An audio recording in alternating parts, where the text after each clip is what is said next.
Hi, everyone. My name is Vandana, and I am the founder of Vandana Light Healing.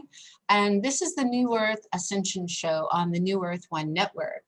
I'm really honored today to welcome my very special guest, my star brother, the beloved Pierre Dubois. Thank you so much for being with me on today's show. You're welcome, Vandana. So happy to be here and be back with you once more. Yes, so happy, great conjunction. We know that this is like the day that we've all been waiting for, this winter solstice, December 21st. So this is quite auspicious, and it just feels so right that that this was all set up divinely for us to help others also, to be of service and to show up in a way to help others feel, you know, more at peace, more balanced, and more aligned with the stars. Beautiful. So what is your intuitive guidance about what's happening right now on the planet, especially as we're moving into this higher gateway, moving into the galactic core, the great central sun, but we're still on Earth dealing with all of this pandemonium of this pandemic that doesn't seem to be going away anytime soon. We're going into probably, like, I think the 10th month. And yet there are many people on the planet who are happy, carefree, are not affected at all, don't feel influenced or affected by the you know, different types of planetary alignments, whether they're rare, whether it's in retrograde, you know, people who are not really maybe quite as energy sensitive as we are, or as empathic. It might be a little bit easier for them. But then there are so many of us who have experienced personal loss, loneliness, isolation, disconnection, feeling of hopelessness. And it's really retriggering a lot of our wounds and our original trauma from childhood and even back to the womb, and maybe past lives when we lived through other epidemics and pandemics and plagues and all kinds of disasters. What is your personal experience? What has helped you to get through this timeline with a little bit of ease and grace? Thank you, Vandana. So my guides, the Galactic Regent Council, just last weekend channeled to me their yearly predictions and preparation, which is called Into the New Earth Preparation and Prediction 2021 and beyond. So there's a lot of information that came in, some of which were repeats of what they've been saying for the past 5 years, because 5 years ago, they predicted the wildfires and the pandemic. And at the time when I shared the information, I was ridiculed and vilified by mass media as I was so-called fear-mongering. Well, it is what it is. The person who's always the prophet and the seer is always the crazy person, right? The messenger always gets the brunt of it, yeah, because people don't want to believe it. That's right, that's right. And they started the channeling basically by saying they understand our pain, our loss, and our grief. And the bottom line is that they said, however, nothing is ever going to be the same anymore. So stop trying to go back to normal, because it's not going to happen. And what they're saying is that we are transitioning collectively as a planet toward the new Earth. And the transition will take the next 7 years. Okay. So we're looking into around 2027, 2028. 2027, 2028. That's correct. And what did they tell you the Galactic Council would be shifting in that period, during that time? Okay, so it's interesting because one of the things they started out, and they had said this before, but they explained it in a way, in some ways the channeling was atypical. I was sharing with my class yesterday that I don't think, because they are a collective of 12 members. I don't think it's the same being that has spoken to me before, because the energy feels different and the language seems different. Okay. Wow. And this being was talking to me in a way of explaining that multiple parallel realities are occupying the same space on Earth right now. And as such, by the time the transit happens, they will separate, there will be a divergence. And any individual that has emotionally committed to any of these parallel way of being will diverge with them and move into a parallel world. Okay? Now, the interesting thing about all of this is that I had that information before, but they explain in incredible details how emotionally you get caught up. They talked about initially, visibly right now in the whole planet, appears a divergence between two ways of being or way of life. However, they are saying that those two ways of lives, or neither of them, are the path toward the new earth. They are actually on a seesaw and they are opposite of each other. Right. The duality and polarity. That's the polarity and the duality. Playing out over and over and over, cycling, spinning out. Yeah. So they're saying that there is a third path. Right. And it is that third path that the person or the few individuals who are going to be leading the way toward the new earth need to discover within themselves. Although it's going to be very complicated, because the chaos, i.e. pandemic, i.e. political unrest, i.e. economical distress, food insecurities, etc., that are all real and happening around us, will trigger one thing, which is connecting us to the 3D, survival. Survival mode. That's what we're all in. Okay. And if you keep allowing the survival mode to take over, you remain in the 3D and you will choose one of the two sides of these bifurcations. And you're stuck. Because the energy of the reason for all of this is that they are saying that around 2027, 2028, the Milky Way galaxy has a thickness of 100 light years across. And every 31 million years, our planet and our solar system wobble up or down the crust of the Milky Way galaxy. And when that happens, we face the light of the galactic equator directly. And at that very moment, there is ascension en masse. And they call this period the Great Harvest. And they're saying that it's about to happen. But the way the energy reads us, it's through emotion. It's not what we intellectually profess to be.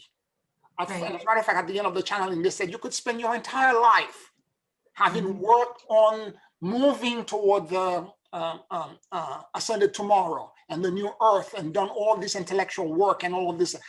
They said, but it is a visceral, energetic and emotional energy signature that will match you and congeal you with all of the people that you belong to, and you will move with them. Exactly. So we're all being sort of reunited or shown the way back home to our original star family or our tribe, our community. And here is the part, Vandana, that's kind of terrifying. They're saying at the moment of the crossing, there will be what they have termed the 3 days of darkness, where there will be no sun. Right. And I've been hearing about this for so many years. And they said during that time, whatever emotion that you hold, no matter how much work and how much you know you belong as a star family, your star seed, if you are in fear at that moment, you're going to go to a reality of fear. It's as simple as that. The energy is going to match frequency. There is no preference or no gradient curve, no special treatment because you intellectually belong and you've done all this work leading other people into that realm. Right. If you yourself are energetically compromised by being in fear, you're going to go into that reality. That's deep. that's super intense, but it also makes sense. Yeah. It makes so much sense because everything is energy, vibration, Yep. consciousness. Yep. So depending where we are in the frequency ladder or that window, Yep. you know, so it's a question of really doing the inner work, like Yep. for real, like not just like playing with the idea conceptually, Yep. but in reality, like making this our everyday normal Absolutely. reality, right? Like doing the Absolutely. inner work, checking in, Yep. performing like these self-inquiries, like how am I feeling today? What's coming up for me? How did somebody re-trigger me? Or, you know, what's happening with like the shadow parts, the shadowy parts of me? Yep. How can I give those parts love and attention Yep. to calm their fears? So yeah, it is a question of really individual adult responsibility and accountability. Yes. Yes. As a matter of fact, they started the channeling by saying, listen like you have never listened to us before. Because your planet is being deconstructed so that you can move into a higher density.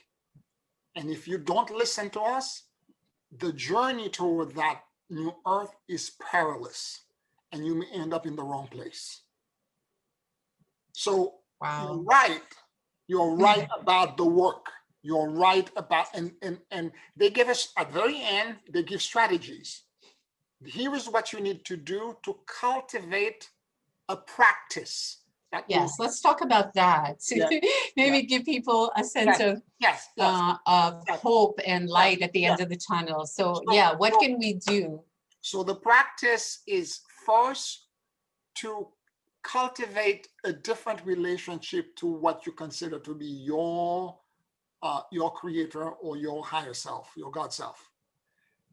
They talked about the fact that if your concept of your higher being is a singularity, meaning a focus point as one creator in your image, you will not be able to make it because you're creating God in your image. Rather, you should consider the fact that this creative principle might be an ever and perpetually expanding consciousness, a vast field of endless dimension that is unlike anything that you know.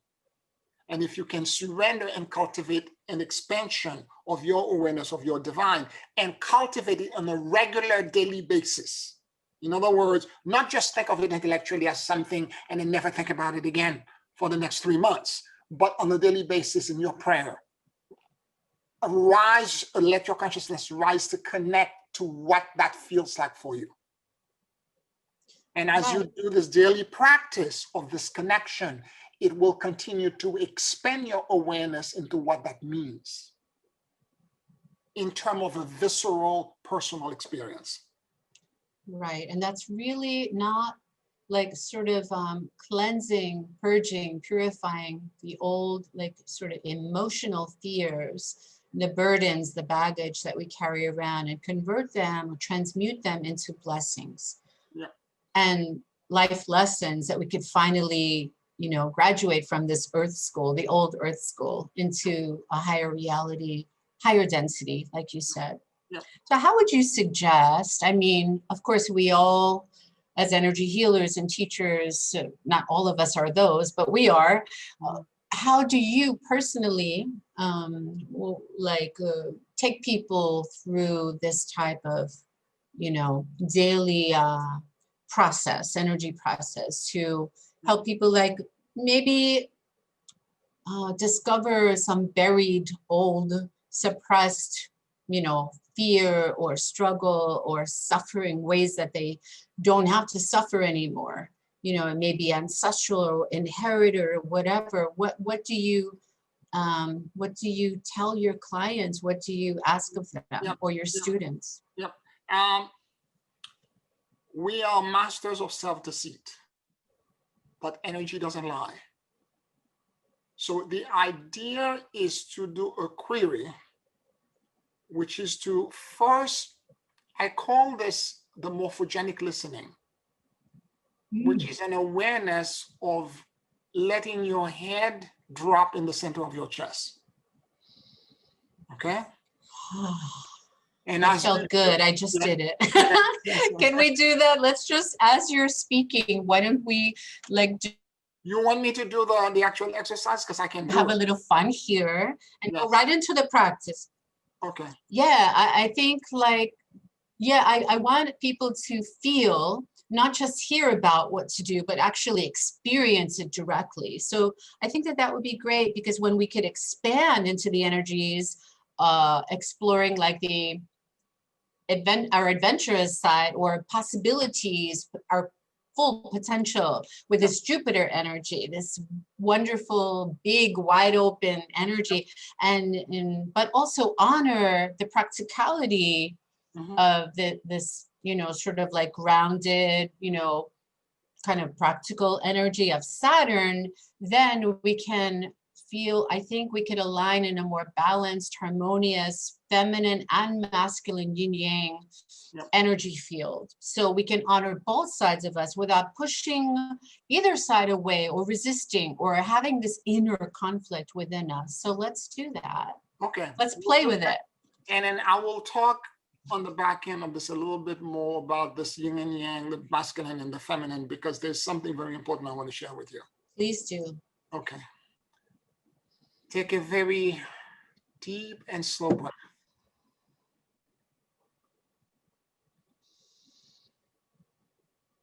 And as you inhale and exhale deeply and slowly, allow the universal life force that permeates everything to enter into your lungs.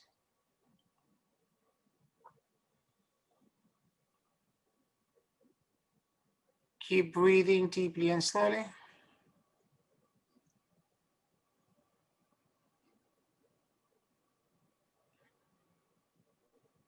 And let your soul and your awareness and your entire head drop in the middle of your chest.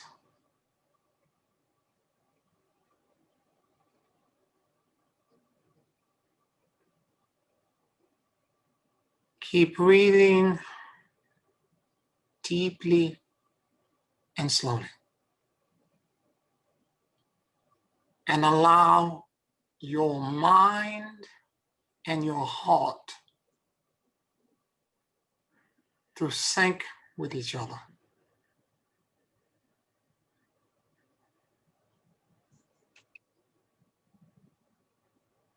Realize that you can now perceive 360 degrees.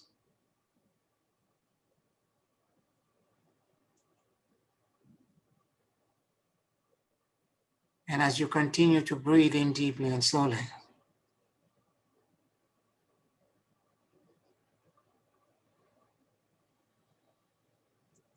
become aware of the endless and vast morphogenic field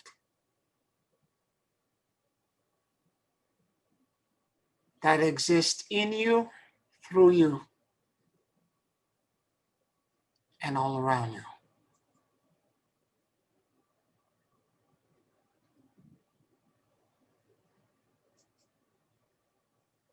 Keep breathing deeply and slowly.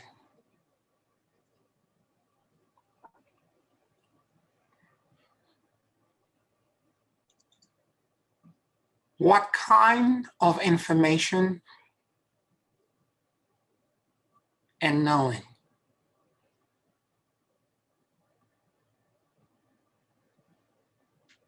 does this field has for me?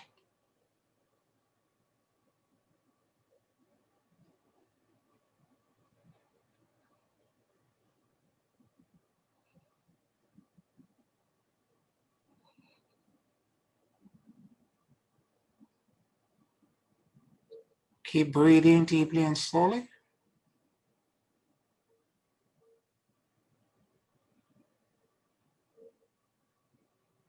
What blind spots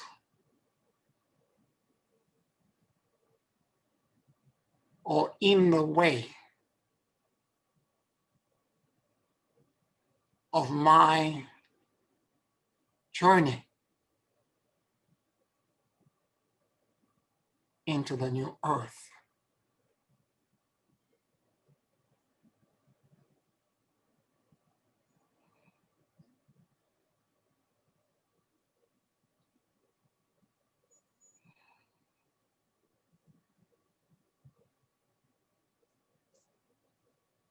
Keep breathing deeply and slowly.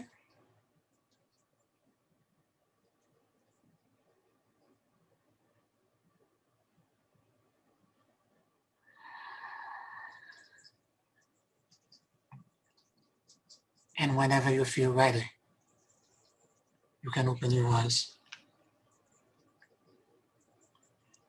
And while we're in this space, this sacred space of peace, grace, silence, and stillness, I invite everyone to close your eyes and just focus on that Star of Bethlehem, Star of David, that Merkaba star above you, that bright Christmas, Christmas light, that eternal, bedazzling, bejeweled diamond, Vajra, diamond, thunderbolt, lightning bolt, that light that never can be extinguished, the light that can never go out.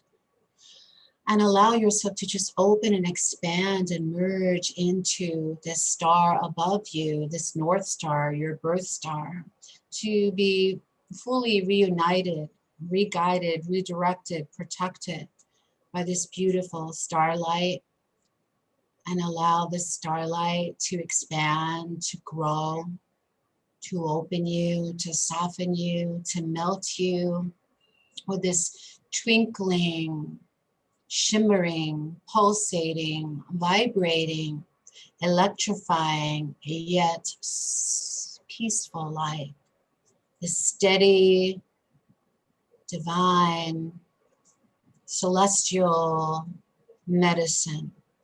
And let this star medicine be poured in these pockets of cosmic light, all the way down and through you, upon you, above you. And let it sprinkle all around you.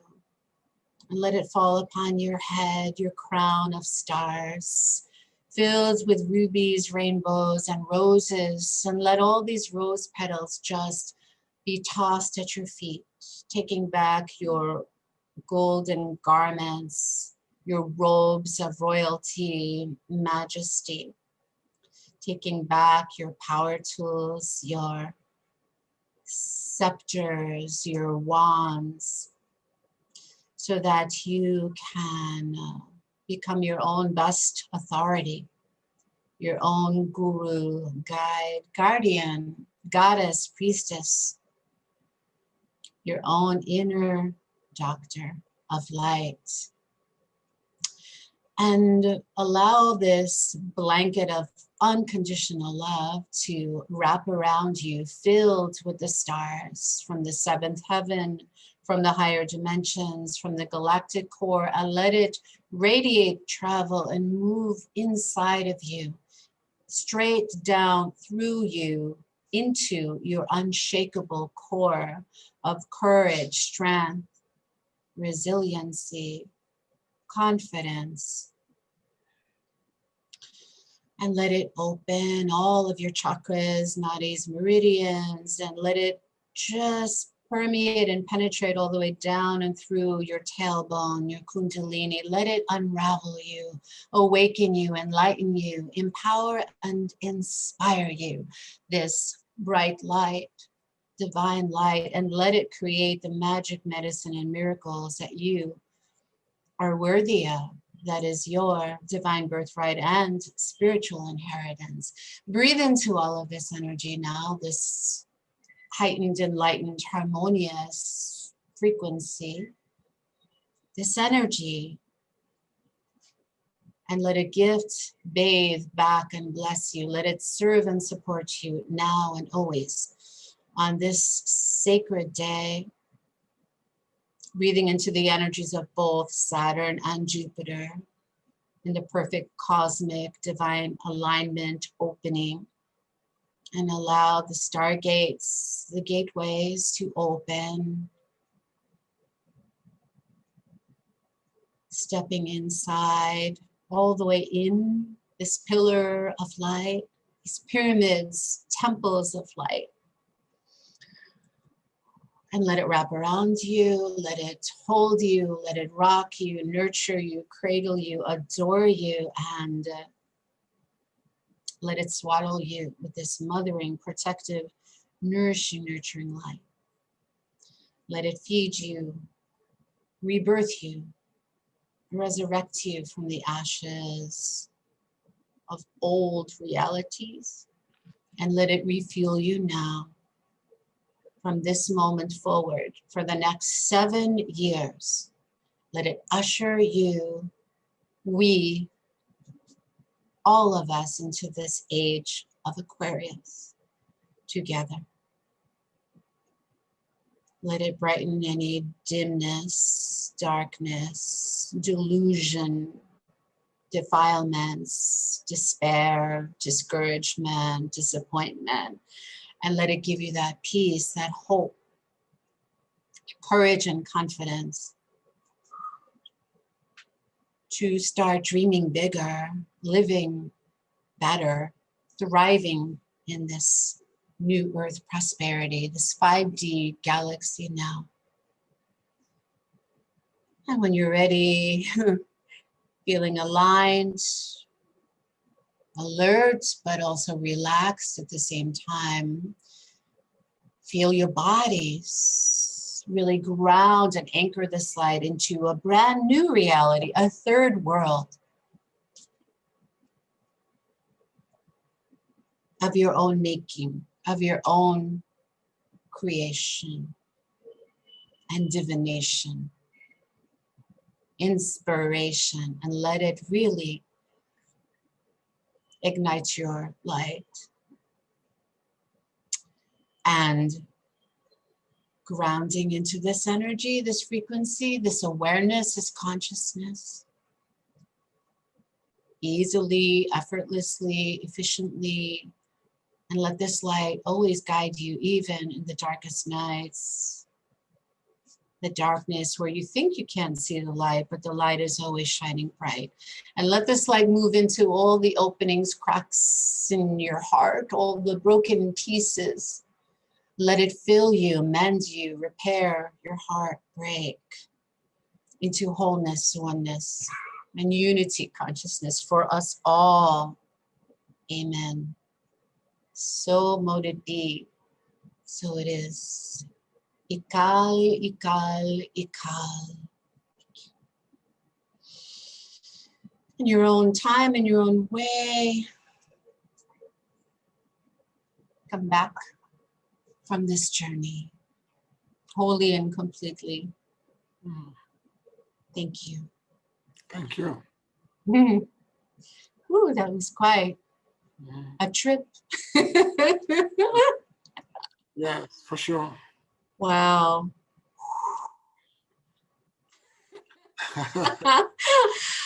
Lot of heat, a lot of energy. And it doesn't have to be so hard or sticky or complicated, really. It's interesting because I had said to you before when we started that I wanted to talk about this idea of the masculine and the feminine.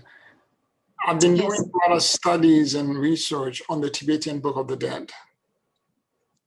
I happen to have had one person in my group, long-term student, who transitioned, and I had to guide her through the process of Bardo, her transitioning.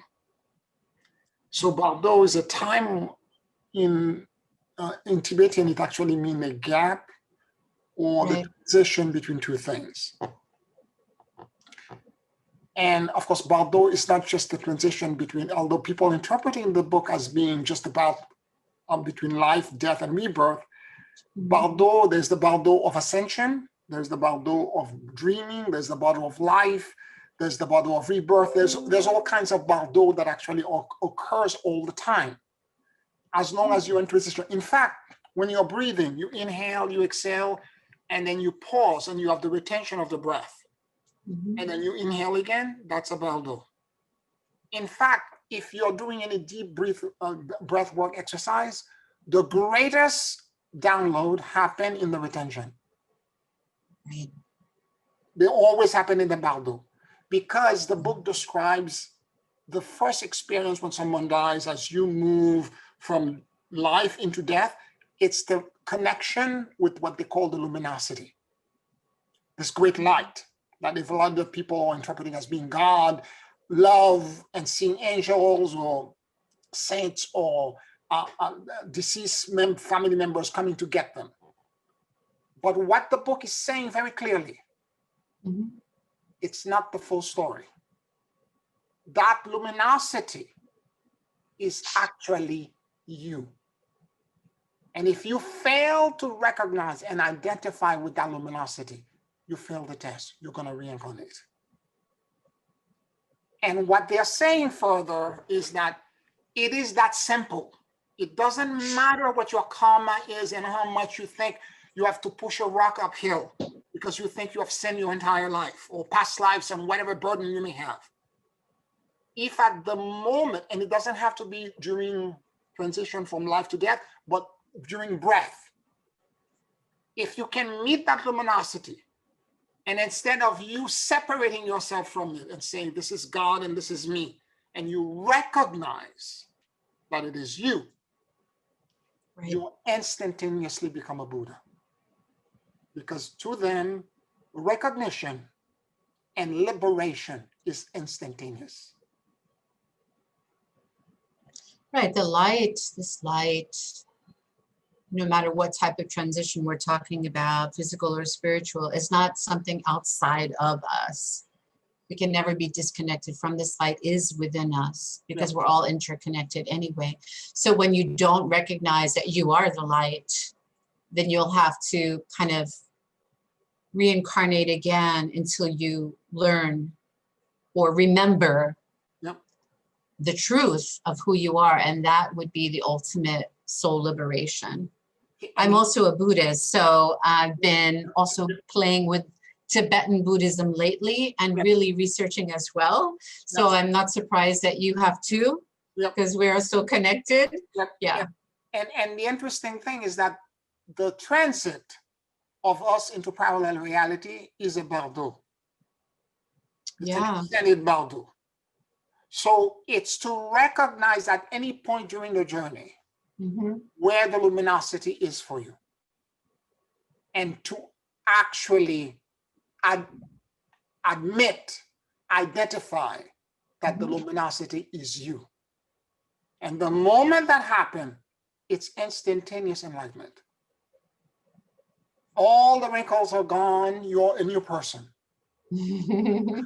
Okay. Awesome.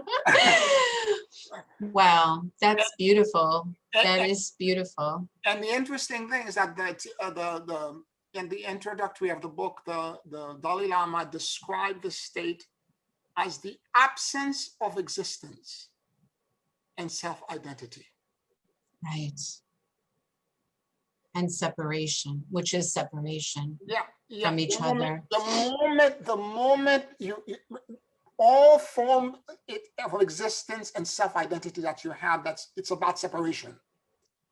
You need to surrender all of it. And the moment all of that is gone, you're one with who you really are, your true identity. As a cosmic being, right? And absolutely. And, the other thing that I caught in the as I'm going over this in great depth is this idea of what they call the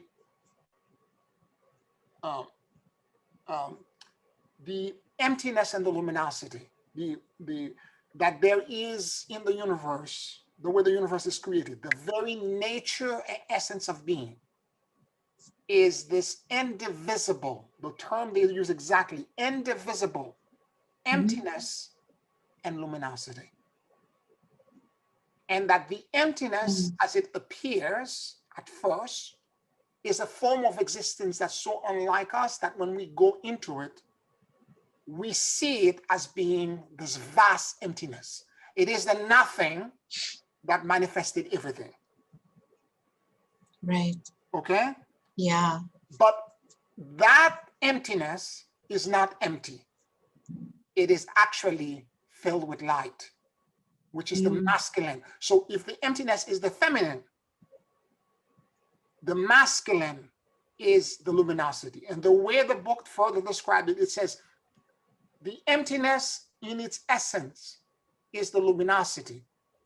And the luminosity in its essence is the emptiness. And that's the very nature of pure consciousness. Right. And so, right. And also like the masculine and feminine reunion or marriage, interdependency, interconnectedness is like the moon being the feminine and the sun being the masculine. The feminine also being like the waters, this emotions, and the masculine, you know, being more like the fire element. So I feel like if we can just accept that we're not just one thing, that we're everything, then we would be able to cultivate that awareness and self-acceptance that we've been yearning for thousands of years, probably. That emptiness. I would go a different route even. I would say, and because the book, Tibetan book keeps saying this over and over again, when you're going to the Baldo, whatever experience that you have, the terrifying experience that happened, some of it is initially positive, but after that it ended up being what they call the wrathful God. It ended up being these terribly fearful things. Yeah. And they keep saying over and over again, all of them are nothing more than a projection of your own mind. And they said, because at this moment, you're nothing more than unconscious tendencies on emptiness. And the projection for your mind is nothing more than a mental creation. Right. Emptiness cannot harm emptiness. It's an illusion, it doesn't exist. And the moment you become aware of this, it ceases immediately to affect you. And taking the greater context, we know that time and space is an illusion.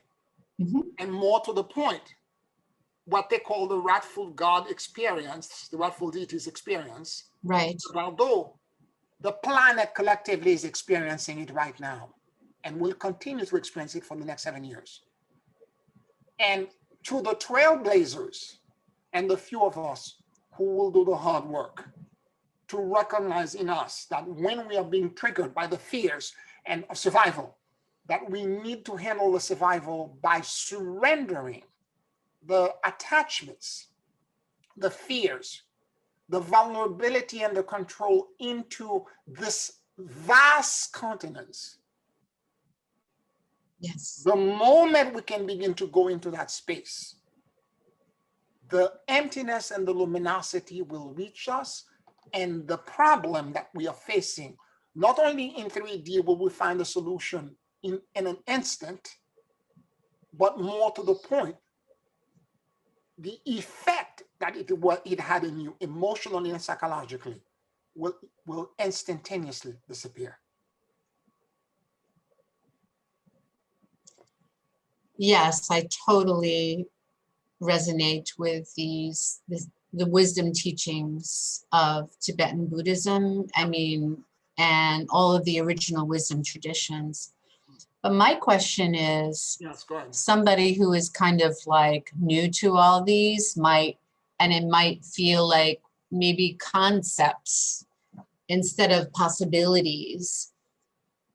I know that we spoke many times in the past about an actual physical embodying, grounding exercise of putting your hands like on your hara dantian beneath your belly button and really like honoring and feeling and welcoming everything that comes up, no matter how uncomfortable.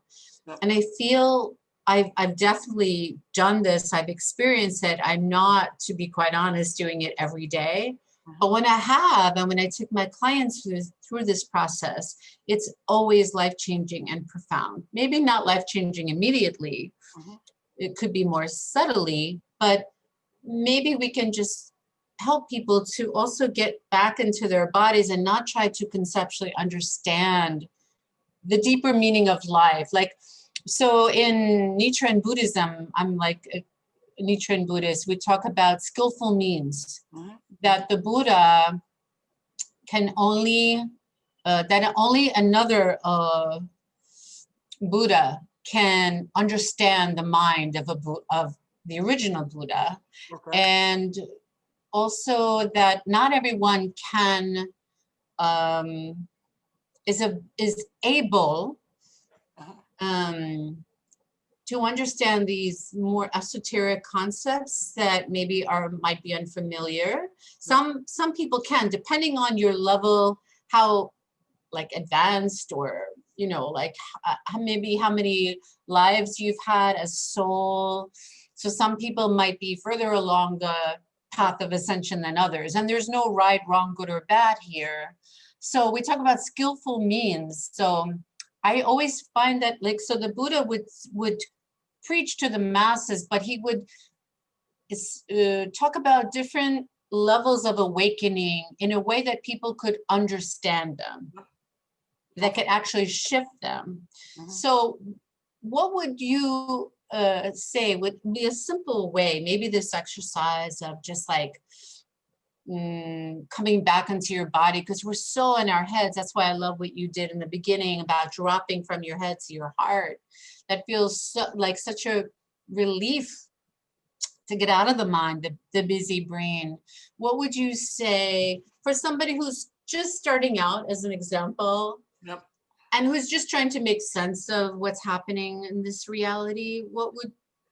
How would you guide them? The small 10-minute thing that I did just early on, which is the morphogenic listening, I do this every day, no matter what. Even if I don't do anything else, I do this every day. Because the moment I do this, I get out of my head and I'm in my coherence. And when I am in coherence, my real gift, Vandana, is that I have morphogenic listening. That's the only gift I have. And it means that when I sit with my clients, because I'm in that state of awareness, I can pick up things and see things that sometimes they are blinding themselves to. Right. Okay? More to the point, because when you're in that state of awareness, you cannot lie. No one can lie to you, nor can you lie to yourself. Right. So if you're in that state of awareness, when you're not telling yourself the truth, because there is a block, there is something, it will show up. You will know something is not right. Absolutely. And it will be up to you to continue the process on a daily basis to kind of figure out. And the answer to what's blocking it may not show up all at once, because we have walls that we build around these things to try to protect us from the awareness of them. But if you keep going on a daily basis to it and you don't run away from it, over time, the wall will collapse and you will see what it is. And you can make the correction that is needed that will take you further and further toward the path of enlightenment. So when I have a whole series of classes on Ascension that I'm just starting in January. Yeah, please talk about that. Let's talk about that within, like, for the next few minutes of our session together. Sure. So I have this Ascension happens when three things occurs. There is a power increase. So it's the threefold flame. It's power, it's wisdom, and it's love. And when they are perfectly balanced in your heart, ascension occurs. You enter into the 50, you don't have to do this, wheel, samsara, you don't have to keep going to death and rebirth again. You're done. The school of life is done for you. So what I'm teaching as in January 4th is the 12 weeks I have, and this happened because of coronavirus, by the way. In February, when I realized what was going to happen, because I had they had predicted, I received channeling toward it, and I knew it was coming here, and I knew exactly what was going to happen. I went deep within myself, and I asked, how can I serve? And it came to me. I had made a lot of us, because I've been teaching this for 15 years. I had made a lot of assumption about what I thought my student understood. For example, the heart and mind, that morphogenic listening, every time I do a class, I'm always saying, drop your awareness in the middle of your heart. And I was assuming that people understood what I meant. My guide then came to me and said, no, you need to expand this and explain it to them. They don't understand what you're saying. Pierre, may I say something? I remember seeing on one of your, I guess, Facebook Live groups, I don't remember where, that there was a comment and that person asked you, well, what do you mean, drop your head into your heart? How does one do that? What does that even mean? And I was sort of like laughing a little, not laughing, but like giggling, like, wow, like that made me aware that maybe some of my clients or students might not, like I assume things too. Just like we are in a certain, embodying a certain level of consciousness, that everyone also is experiencing the same level of consciousness. So that's interesting. Yeah. And so they said, you need to teach them everything like you're spoon feeding them. So I devised these classes. Yeah. So the first class, January 4th, is the first level of ascension. It's the power increase. Okay. And I will give all the mechanics, all the details like I'm explaining now. And there's a lot, the thing with my classes is that I give homework. So there is at least an hour, maybe if you're more studious, an hour and a half of you doing the practice per day for you to get the benefit. Right. So it's literally 2 years of work crunched down into 12 weeks. So it's an intensive and it's a deep immersion. But what I can say to you, the people who are doing it, they can manifest before the end of the class. They actually can manifest, okay?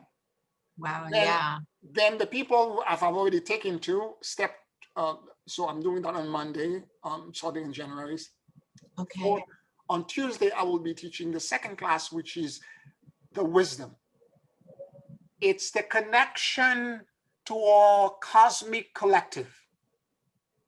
It's the reassembly of self.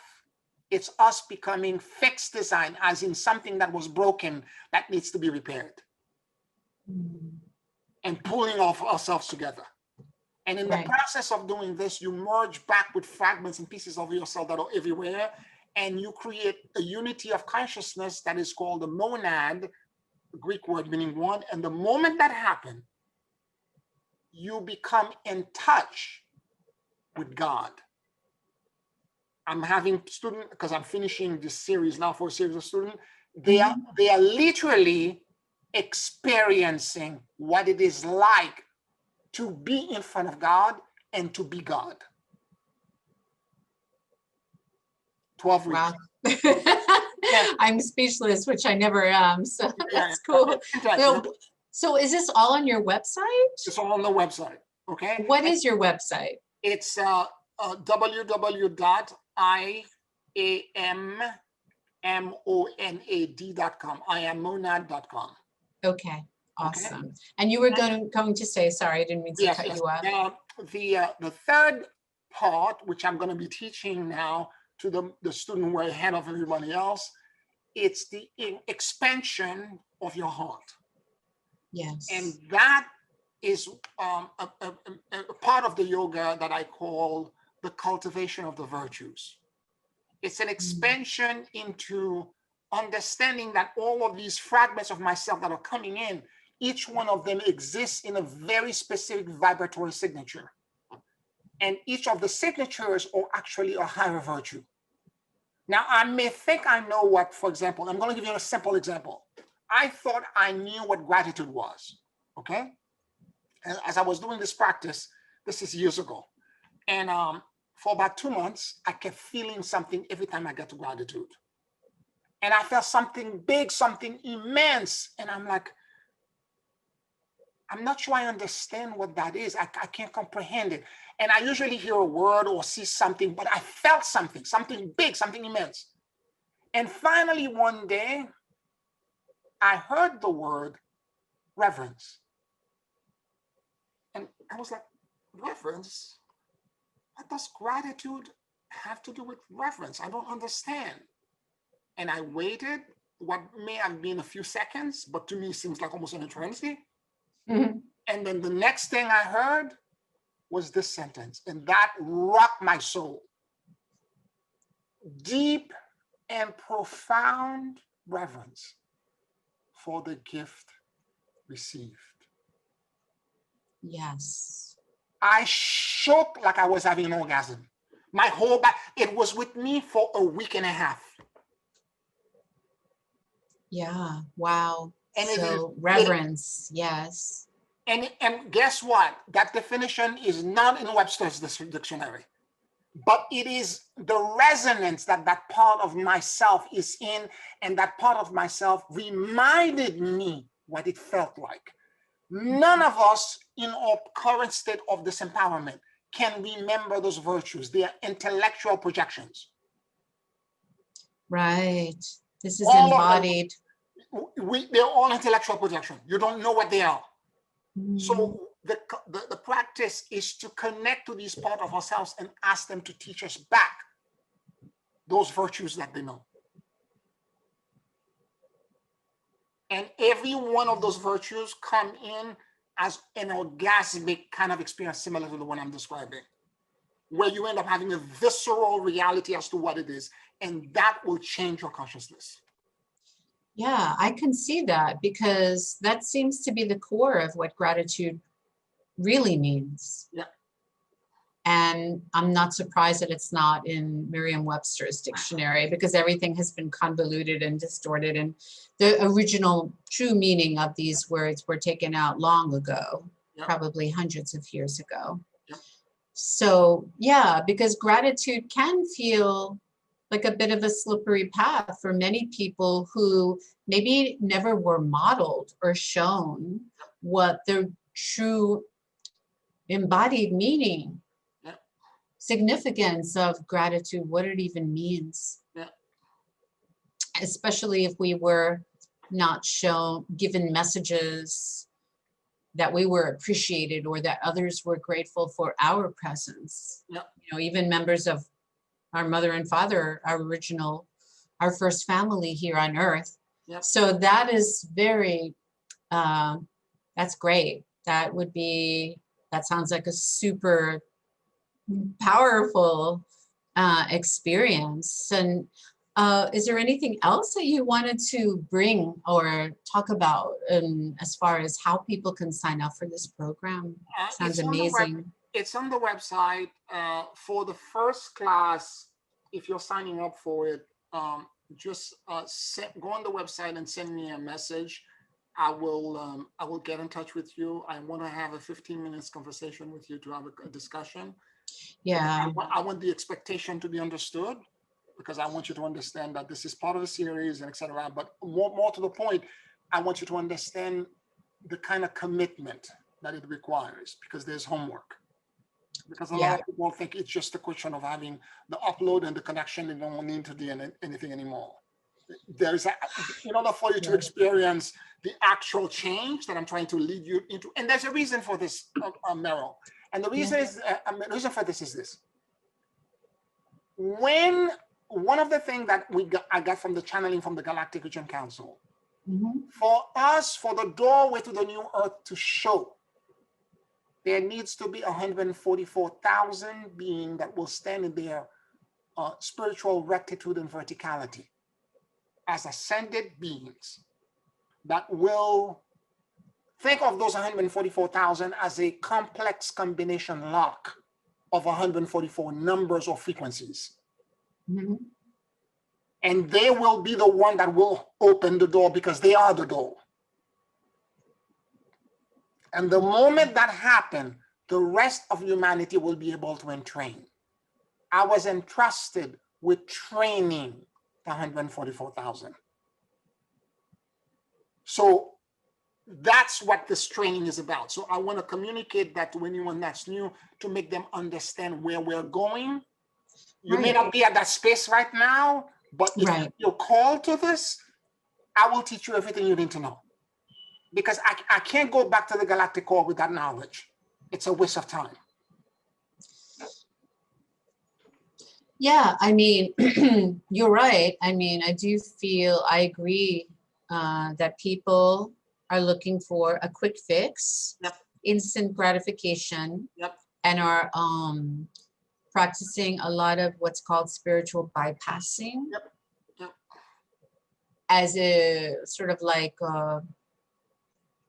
escape from reality or denial, whatever it is, thinking like, oh, I don't have to do the work and I'll let somebody do it for me. That person can fix what's wrong with me, even though there's really nothing wrong. You're not broken or defective. So it is important to have that clear communication to just ensure that there is an alignment and a readiness, a soul readiness, willingness, and commitment, a clear commitment, because it's an investment in our, but we have to become accountable and responsible for our own lives and our own stuff. So I think that that's important. Even with my Buddhist practice, it's really, I'm chanting from liturgies, prayers from the Lotus Sutra. And that's like, takes about an hour or two a day. I'm not always able to, maybe go through all the prayers twice a day, but I always make sure that I manage to do it at least once a day. Or if not, then there is a shorter mantra. And I just wanted to end with, I remember that in your prayer, in your meditations, your guided journeys, you end with, I receive this with gratitude. Can you please go through those 3 sentences? Because that really has always meant a lot to me. To ground like the true meaning of being able to receive and feeling worthy that we can receive the goodness that we're actually made of. Can you take us through that? Yes. It's thank you for the blessings.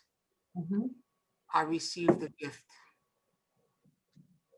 And I accept with gratitude. And just saying those, spiraling around, looping around those 3 phrases really feels so, it kind of puts everything, ties up all the loose ends, because it's all about completing the cycle with gratitude, appreciation, and receiving. And not every one of us is able to really receive the blessings because of undeservedness or unworthiness issues from the past, where we feel like we're not even worthy if we receive those incorrect messages growing up about our true identity, that we're unlovable or undeserving. So that to me is like everything, because like the Buddha or Christ or whoever, the world teachers have been handing on a silver platter, like all of this medicine to people, to humans, or to all beings, sentient beings, for centuries, for trillions of years. And if people don't recognize the value, they're not going to be able to receive it for whatever reason. Absolutely. So I thank you for creating so much value, for being such an important contribution on this planet as one of the 144,000 beings that are here to be the way shower and the door openers and the lamp lighters. Thank you. So I am monad.com, and my website for people who want to check me out and the work. I just had an ancient Egyptian divine feminine medicine doctoring program, and we played with goddess Sekhmet, Bastet, and the first female pharaohs, queens, priestesses, and physicians, especially like the doulas, the rebirthers, the ones that weren't able to, didn't have a voice, weren't able to go to medical school. Those are the chief physicians, the priests, the priestesses, right? So that program is featured on my website too. So if you want to check it out, it's vandanalightshealing.com. And we have free gifts on both of our websites. So that's pretty cool. So when you subscribe, you'll get a free gift.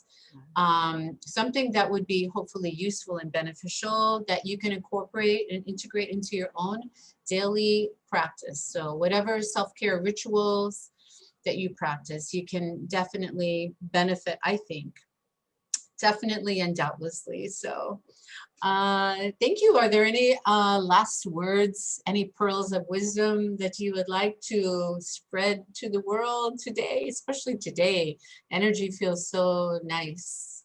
Well, I just want to say thank you, and I'm very grateful for having the opportunity to talk to your audience once more. And I love you deeply, my galactic sister. Thank you. Thank you so much. Thank you. I love you too, Pierre. It was a pleasure, an honor, and a privilege to sit with you today. So thank you, and many blessings to you. Happy solstice and Merry Christmas and Happy New Year and all of that, all of the holy days that are coming upon us. So thank you. Thank you. Thank you. See you soon. Yep. Bye.